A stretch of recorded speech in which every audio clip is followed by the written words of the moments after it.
Hi, everyone. Today on Women in the Loop, I'm sitting down with Madison Krzanowski.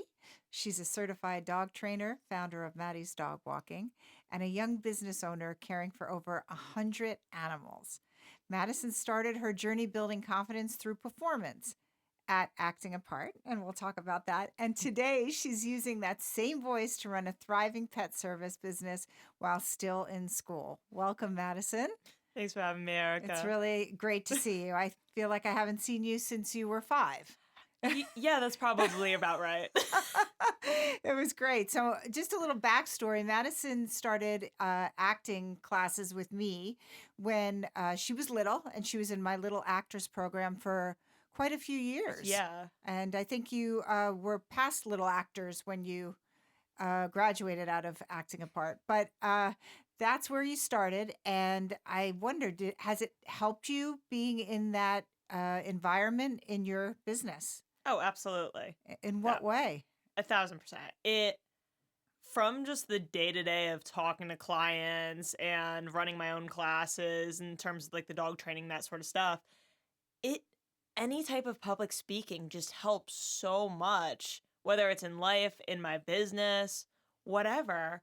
And just getting the confidence from an early age to be able to speak to whether it's just a couple people or a huge audience of people translates so well over into my school and to work at this point. I mean, I've really when I think through all the ways, it's fantastic. So it really does help Yeah. in building confidence. Do you feel that your Oh, confidence? absolutely. So you took that and brought it into your business. Yeah. That's amazing. When did you realize confidence translated directly into business skills? I don't think I realized it when I first started doing my business and because I mean I was 11 or 12 in all actuality and it was me going to some of my family friends and that sort of stuff and they'd be out of town and they'd be like, "Hey, can you stop over? We'll give you like 5-10 bucks." Just to let our dog out and play with them for a little bit. And of course, I'm like 11. So So in my that's head, when it's the it best thing. started? Yeah. Your dog walking business started when you were 11. Yeah. That's amazing. That's amazing. And if anybody sees my hand down, it's we have Lily here today, and we'll show you Lily later. It's Madison's dog, and she's walking around. She's beautiful. She's just inspecting all of the corners in She here. is. She is. So if you see us petting a dog, you will meet her before the show is out. So your dog walking company started when you were 11. Had Pretty you much. did you have a name for it back then, or you just were starting to do it? I've always had the same type of name because my business name's Maddie's Dog Walking. It's great. Very simple, very on the nose. You know exactly what it is, but it's also really reflective of a child who named it. Yeah, Because so cute. I have, God, probably in I don't know why I did it, but when I was little, I would always keep all my information in little emails when I first realized that email existed. So I found a couple weeks ago these little notes that pretty much I wrote to myself to keep my business logs. Right. And those were probably even younger. I was probably like 8 or 9 years old. That's amazing. And it was called like Madison's Doggy Daycare. And I had this whole, little kid type plan out. But when you look at the different services that are listed and the different concepts, it's literally the same bones as what my business is today. That is incredible. So when you were 8, you started walking dogs. Did you continue through that through your teens, and it just was something that you did all the time? I originally lived in Sparta, and that's when we were close to a bunch of family, and I'd go over and let their dog out. His name's Bruce. He was a great, great dog. And I would go over there, let the dog out, that sort of stuff. And then we moved over by Lake Apacon. And I just randomly decided after COVID, hey, I could make a dog walking business because why not? Like, it's the confidence of a 12-year-old going and saying, I can make this business. And I'll even joke about it with my parents now. And they're like, okay, yeah, sure you will. Like, great, sure, we'll help you. We'll go walk with the 2 neighbors that are going to do this because you're 12.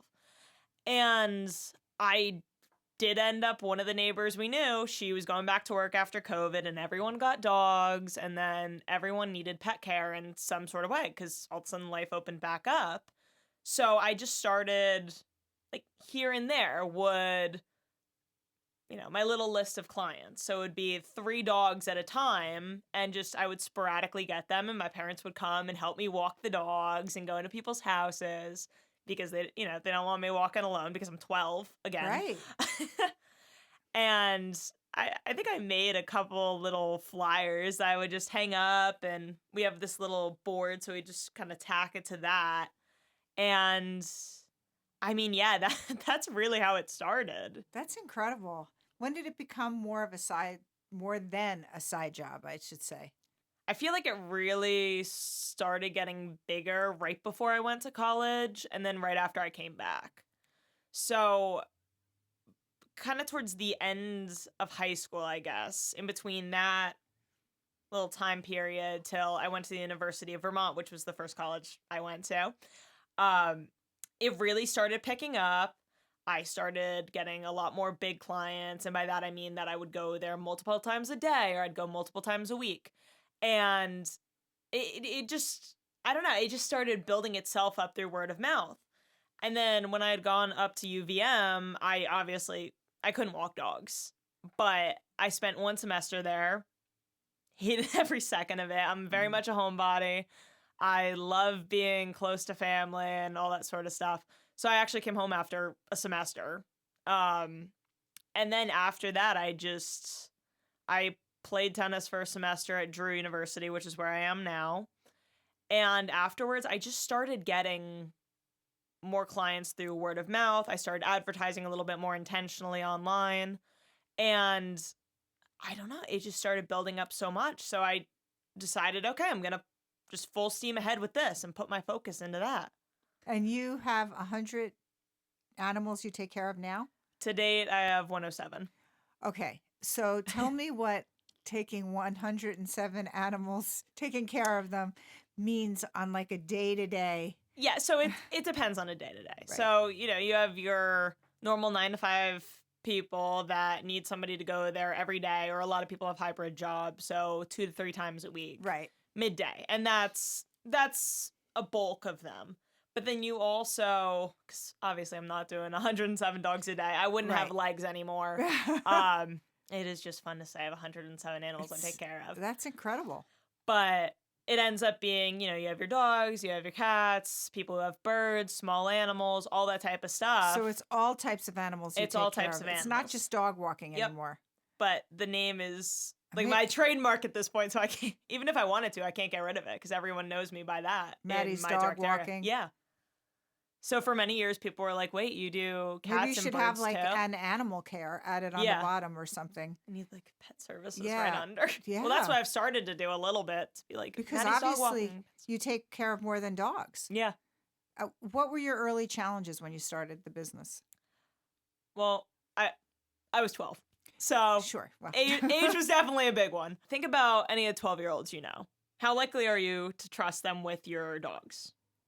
Right. So I was in a very interesting position because I both had the social skills and the comfort of speaking and honestly wheeling and dealing at a really young age. Like I could sell the services that I was trying to offer with people's dogs, with training them and walking them, and that was kind of it. And I knew what I was doing, which sounds a little insane because again, age, but because when I was very, very young, and my parents can attest to this, and that poor little TV in the back of their car would play the same dog training videos over and over and over, and the same kind of factual dog stuff. Like most kids are going and watching cartoons. Right. I was like educating myself on everything there was to know about dogs.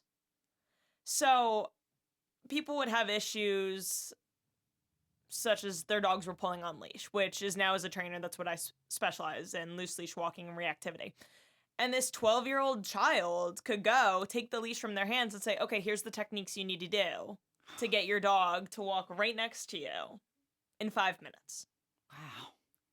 So that was kind of the pro on the con of me being so young that, okay, I'm young, so okay, her parents are there, so it'll probably be supervised and it'll probably be fine. But then when you add in that factor of, oh wait, this girl just took a 70-pound dog and is walking it better than I am. Yeah. Then they start to feel a little bit more comfortable, you know? So did people underestimate you because of your age? Probably. Yeah. Yeah. Probably. But it sounds like you were able to But convince them. yeah. How did you earn your trust from the clients? Was it just So based on what you could do? yeah, well, it was based on what I could do, but I was also taught from a very early age to be very communicative with people's property, their pets, whatever it is. Like, you're taking care of, it could be a water bottle. Mhm. You're taking care of somebody's water bottle. You're telling them, okay, this is where it is. I didn't lose it. It's in perfect condition, whatever.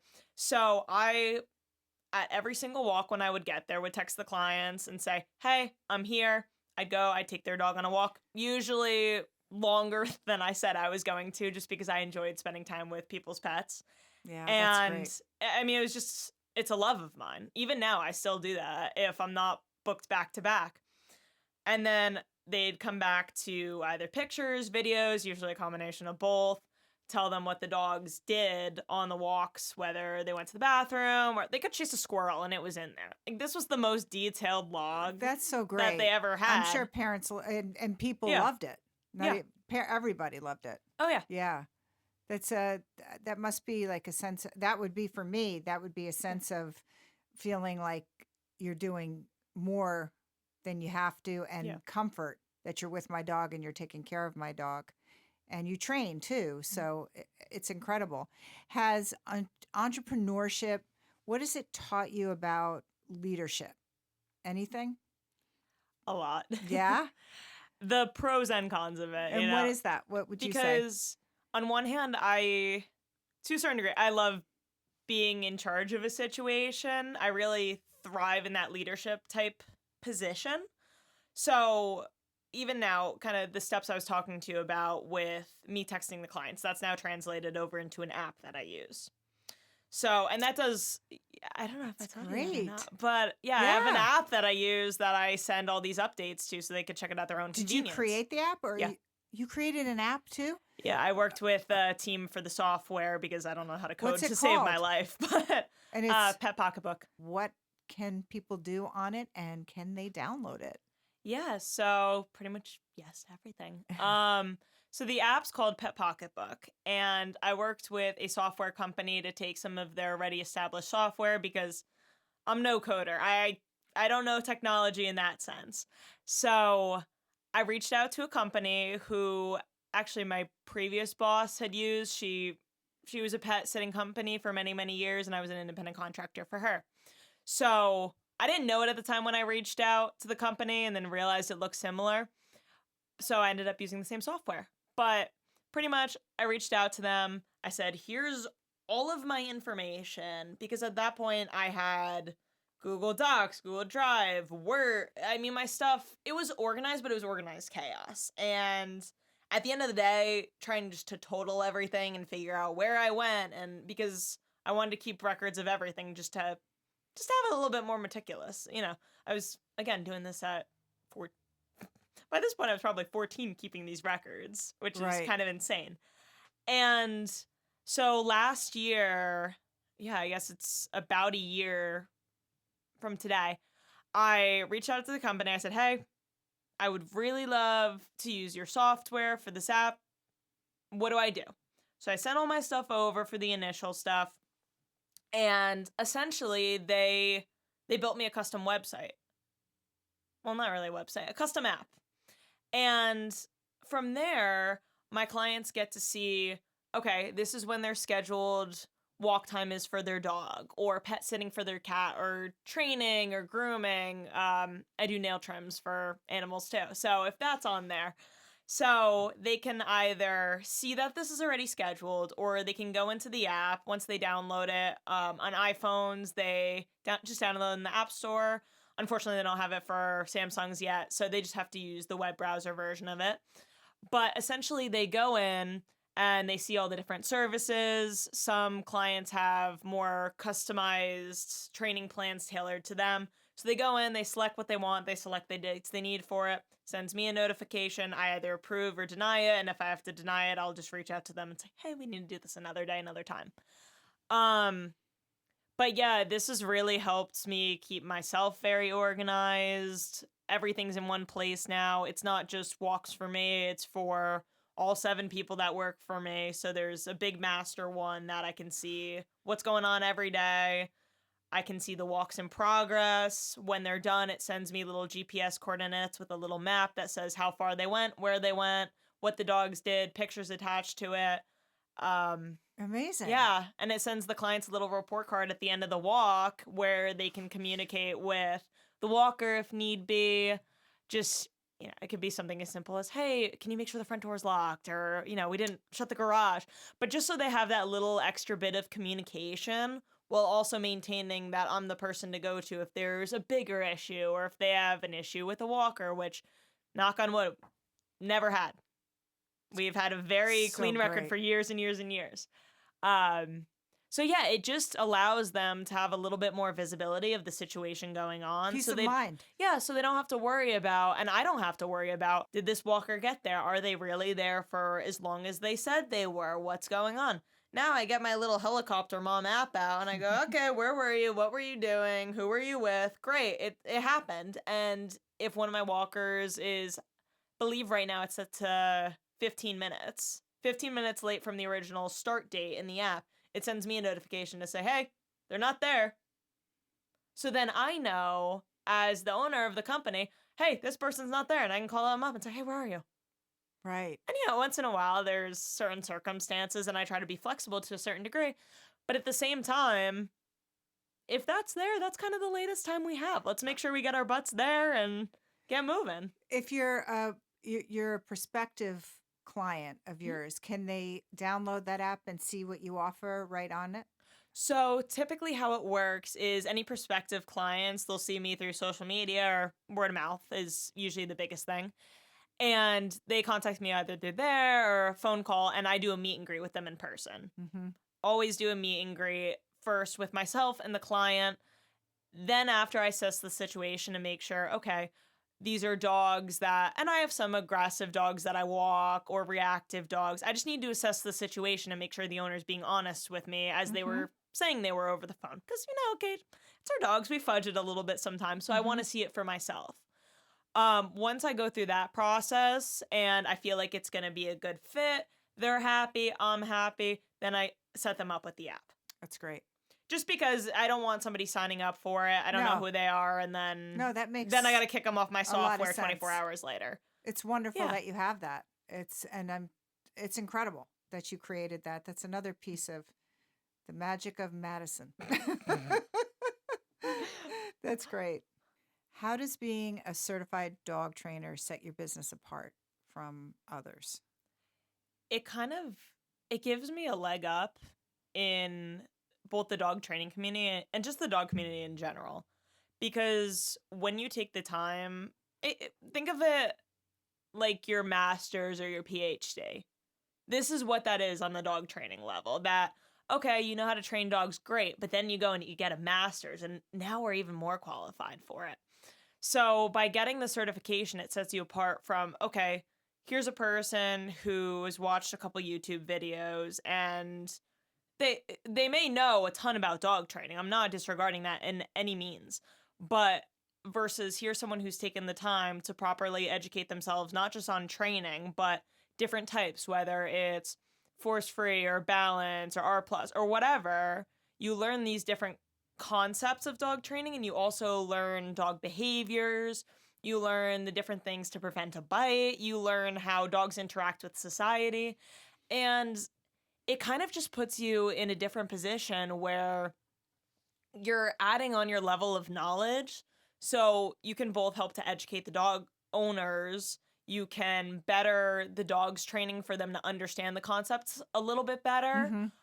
And then at the same time, it gives you more of a sense of legitimacy in terms of your business, because you're going and you're taking those next steps to better your business, as well as, pretty much just making sure that you're knowing all there is to know And when we do these different certifications, it doesn't just end the second you graduate. You keep doing webinars. You keep continuing with the training. So That's so you're important. trying to get the latest and greatest of what there is. I think that's incredible to keep going with education on it, because things are learned all the time.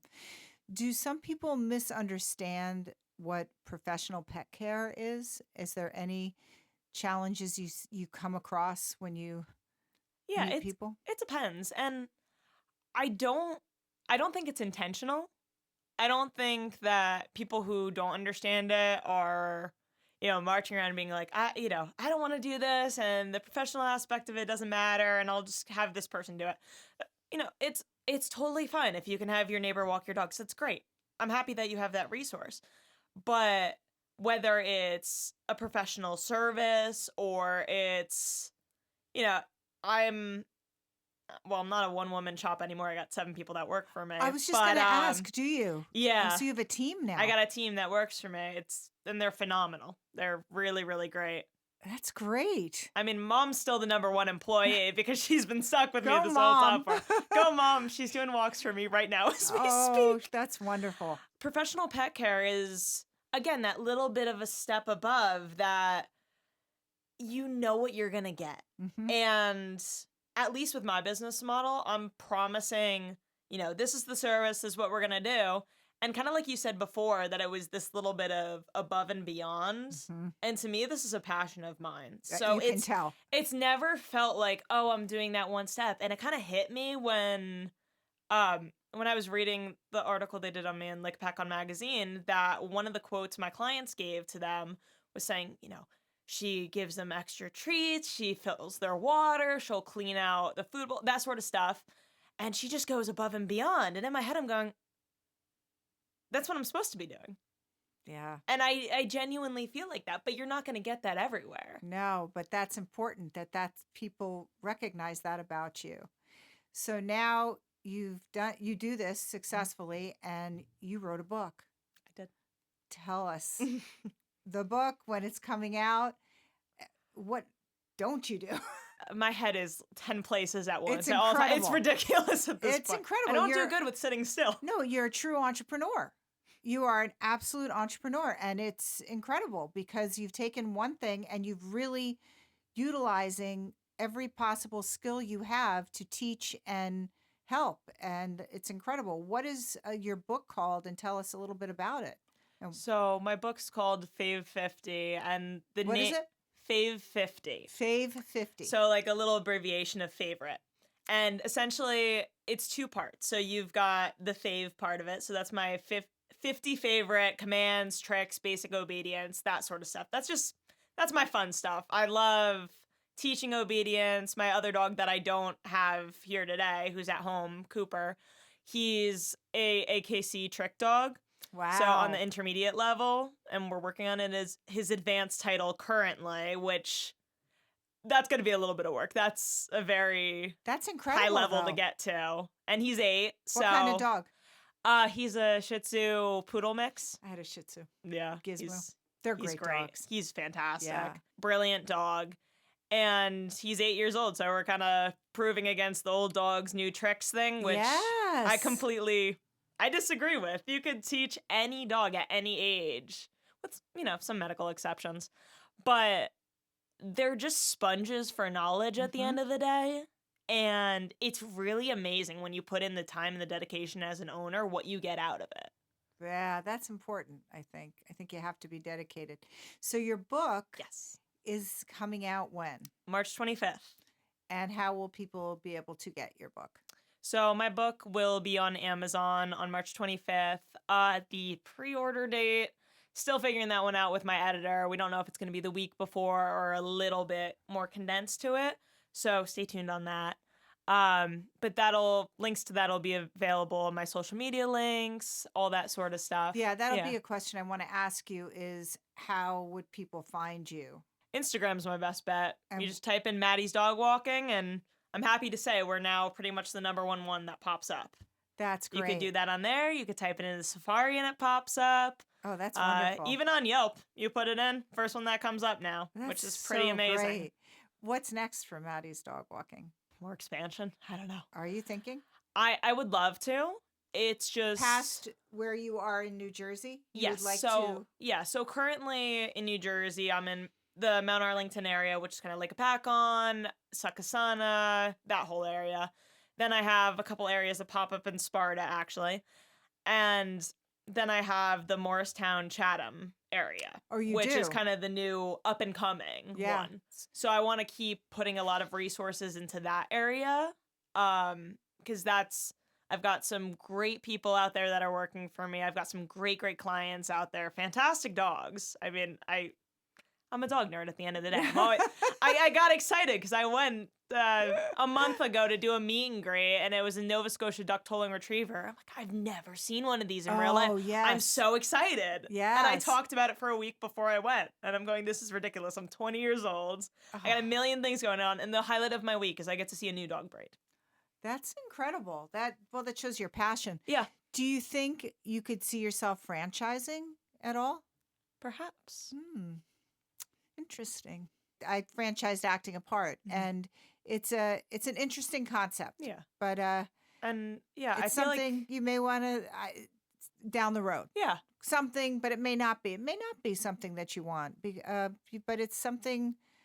Put it in your head. Just in general, it sounds like you have a certain style and a certain success because of your love and passion for the animals, and you'd hope that you could kind of translate that through. Exactly. And I mean, at the end of the day, the biggest, and this has been with all of my expansion, that I will never compromise quality of my services and of people. Yes. The big ones like Rover now, which have, great program and concept, but now it's losing its feel of, okay, we have these trusted individuals, and you start hearing other things that people. An issue you have to really consider before franchising, and Exactly. that is a challenge. And I'm very picky in my selection of people that work for me, and they'll tell you I put them through the ringer in the beginning, but the last interviews I had, well, not the last ones, one beforehand, I had a pool of 54 people that applied. Wow. 2 of them got jobs. That's amazing, because that just shows what you are and who you are. At 20. And they're both still with me. And they're both That's fantastic for so 2.5 years. Great. Yeah. I think it is just totally amazing. Where do you see Maddie's dog walking in the next few years? Where you're saying now, or do you see it any other states, or? I want to keep building it, maybe within Jersey, maybe outside of Jersey. But either way, I'm at the point now where I've gotten very comfortable with my business and how it's running and everything. And I know, it's great. It's so great. And I don't know, I'm just ready to see where life takes me, whether that's the plan in store for it to continue building into another state, or maybe the training aspect has been a big up and coming part of it since since I completed my certification this September. It's incredible. So with that, I'm starting to bring on a lot of new training clients, a lot of new classes. I would, ideally I would love to hire another trainer or 2 down the road, just so I can really, because that can be something that's a much more personal feel, especially once people have gone through the process of getting certified. And it's kind of this little community that you end up just finding these similar people with similar mindsets. Mm-hmm. And even though there's a million different philosophies of dog training, if you can at least get someone who has a similar viewpoint Yes. on dog training, you can train somebody to be a dog trainer. But you need that person to have the same passion that you do. And that's the thing that pretty much all of us have in common, whether, I practice balanced dog training. So I use certain tools, certain equipment that positive reinforcement trainers tend to denounce a little bit. And the reason I do it is because I feel like no dog's the same, and you need to do what's going to work best for the dog at the end of the day. Mm-hmm. So you have some really high drive dogs that the owner really wants to get them off leash so they can fulfill their genetics in the best way possible. And I've talked to another dog trainer. She's fantastic. And she does e-collar training, which I haven't really explored in my profession. So I'm starting to learn from her. And she's giving these dogs that would never have the opportunity to run through the woods and run off leash to be able to do that. But then, Great. so that's one side of the table where certain people are going, we need tools. We can't do dog training without it. And then you have the other side that's going, nope, I won't do anything other than a harness and a collar because that could hurt my dog. And I understand both viewpoints to a certain extent, but I really like to think of myself as somewhere in the middle to go, what's best for the dog? What's going to benefit them at So the end you're of the looking day? at the dog as And that's a an big part of what I talk about in my individual. book. The first part of it is the tricks and everything, which is fantastic. But the Right. other portion of it is essentially dog psychology, Mhm. which I feel like's gotten a little bit of a bad rep over the years because it's all these people going, I can read your dog's thoughts. Yeah. I know what they're saying to you. Which, in a sense, it is understanding what those inner thoughts and what they're trying to express. So I'm trying to take a different idea of it, in a sense, and Mhm. saying, okay, yeah, here's the body language that's going to help you understand how they're feeling emotionally in this moment. Here's their reaction to these certain tools. Are they reacting to it in an averse way? Are they doing it in a positive way? Is it benefiting them? Is it not? Are treats enough in this situation, or does your dog need guidance in some other format? Do we take it a couple steps back? Mhm. Can we go a couple steps forward because the dog's really understanding this? It just depends. So I talk a lot about that in the book because I really want to emphasize this concept of we as people decided bajillion years ago, okay, we're going to domesticate wolves. They're now, now we've got dogs running around all the time. When you bring a dog into your household, it's a responsibility, but it's also, by both my dogs, I feel really honored that I get to have these dogs in my household. It's Oh, a yeah. privilege that I'm able It to have is. dogs in my household. It really is. I- And I really want people to think about before they get a dog, when they have a dog. There's never any point that's too late on education. Really think about what it means to be a dog owner Mhm. and how can we provide either a better life for them, whether it's things that you're already doing and you can pat yourself on the back and be like, great, I'm doing this awesome, but also saying, this might not be something I thought about originally. Right. Let's tap into that. Let's tap into genetics. I love tapping into genetics with dogs. It's such an important part. I'm really sorry you're not enthusiastic about what you do. Yeah, I know. It's really It's a shame. concerning.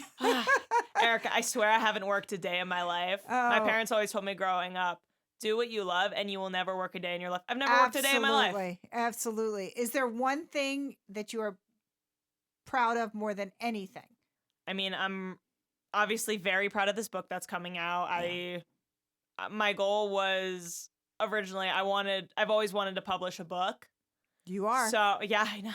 It's crazy. You're doing everything that you put Yeah. your mind to. So I think even in that, Yeah. it, that you really, in entrepreneurship, if you have the passion and love for something, you absolutely can make it happen. You're making it happen. You've been doing that. I'm so proud of you. Who wouldn't have known we'd end up here 15 years later? Who would have known? I mean, I remember when you were 5, and now look at you. I mean, you're 20, and this Was is the where- 101 Dalmatians play like a little bit of a scope? Maybe that's right. So I still have that picture. Maddie was in our 101 Dalmatian play when she was 5, and I think that was probably, her dog love. It started way back then. So if you had to pick one favorite dog breed, Oh, God. no stress, what would it be? God, I don't even know. That's a crazy question. Not one specific dog breed, but one specific dog. And it's a very kind of personal one to me. My childhood dog, whatever he was, whatever mix that was, that's my favorite. Because Great answer. he had the most fantastic temperament. He was wonderful. He was just so fantastic. And I think that that's where my early love of dogs came from. My parents got him when he was 9 months old, and I was either 2 or 2.5 years old. So I grew up with a dog, and I always loved having a dog. I loved having a dog that I could go take on walks, that I could go bring in the yard, that poor thing that I could dress up in little costumes, and he would just, I'd be in my little princess dress, and he'd be in his little princess dress. And he that was part of the reason that I ended up getting Lily, because a big part of him was supposedly Old English Sheepdog. Mm-hmm. So when I was looking for my own dog, and we got Cooper first, who he was supposed to be 45 pounds. He's 20 pounds. But that's the life of rescue. You never know what you're going to get. So then when we were looking for another dog, I kind of had it in my head of, I would love to get another Camus. I would love to have another one of this dog. And she looks very, very similar to him. So sometimes when I look at her, oh, that's him. That's so nice. But yeah, so favorite dog breed, I don't know. But whatever he was. I love that answer. That's a perfect answer. Very, very well said. Madison, where can people find you? So currently you can find me on Instagram and Facebook. Just look up Maddie's Dog Walking. We're the first one to pop up. I'm very proud of that at this point. And you can see a whole bunch of different information on the book, on different little training episodes, and just a ton of really cute dog, cat, bird pictures. Sometimes hamsters we throw in there too, which is pretty fun. Because you're not just Maddie's dog walking. No. At this point, it might be Maddie's horse walking. We'll say. We'll see what happens. I love that. I can't thank you enough for being on the show and being such an incredible guest. We're going to meet Lily shortly. Lily's been sitting next to you the whole time. Oh, yeah, she's passed out on the ground. And she's awesome. And I can't thank you enough. And when your book comes out, I'd love to have you back on. Definitely. Yeah, it would be great to have you. Thanks again for coming on the show. Thank you. And you're listening to Women in the Loop. Thanks for joining.